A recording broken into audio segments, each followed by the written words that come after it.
Yeah, instead of rambling more off on that, we normally have Q to do his obscene rants and but since we don't have him, we'll have to do a random encounter to see what we can pull out. How about that? That works for me. All right. You want to roll or you want me to roll? I got a die right here. I haven't rolled it in a while. 14. What is 14? 14. Let me pull up. There we go. Yeah. Ah. All right. 14 is Whovian. Oh crap. Uh, who is your favorite doctor's companion?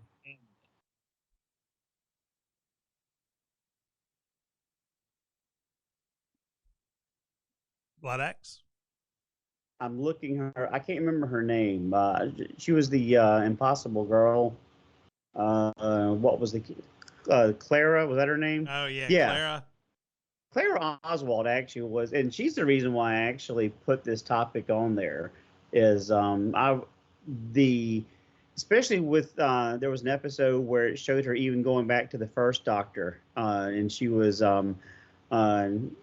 uh, affecting the choices that were being made all the way through the multiple doctors' lifespans. And I thought that was a really interesting story, but I also really enjoyed her on the Orient Express episode. But I thought she was a really well done character, and the to me the most interesting sidekick that the doctors had as a companion traveling along with them.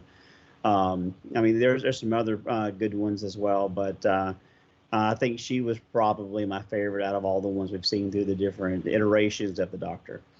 Do you have a choice for your favorite companion? I'll be honest. I have several. It's a really hard one for me.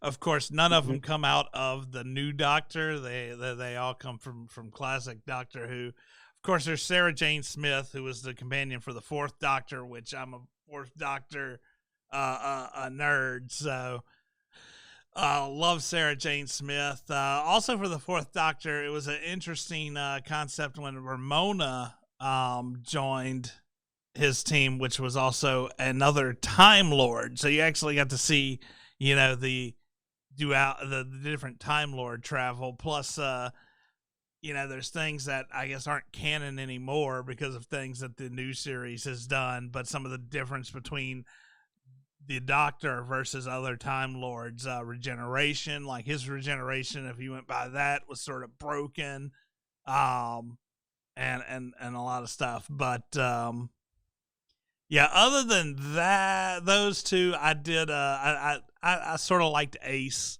from the Seventh Doctor. She was sort of this sort of punk girl that Yeah. that ran around with the Seventh Doctor. So that's where I am on those. If I had to pick somebody from the new Doctor, who, oh shoot, it's a And tough choice between to me between the Pawns and Martha Jones. I liked Martha Jones, which a lot of people didn't like, but I liked Martha.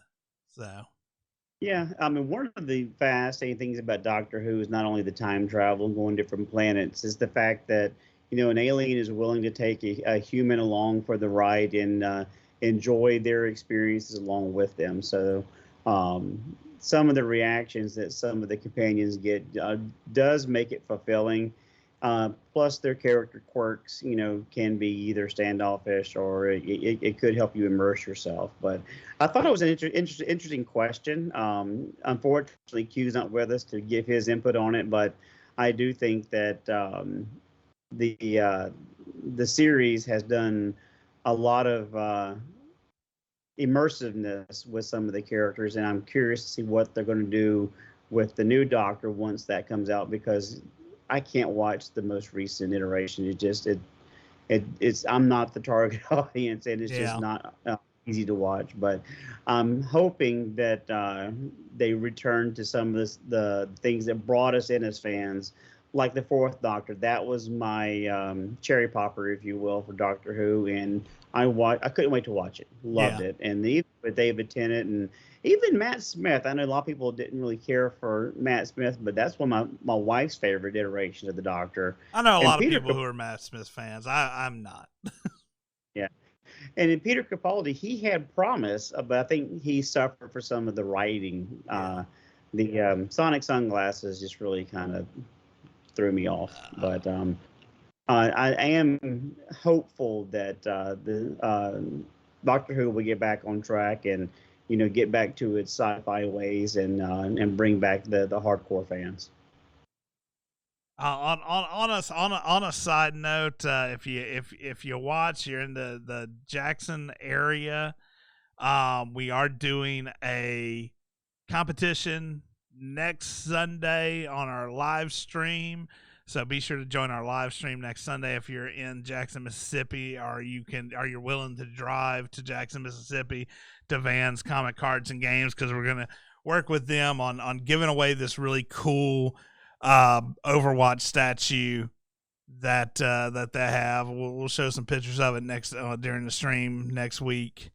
And we're gonna have Travis from the comic shop join our show, so we'll probably have some comic book talk and all that next week.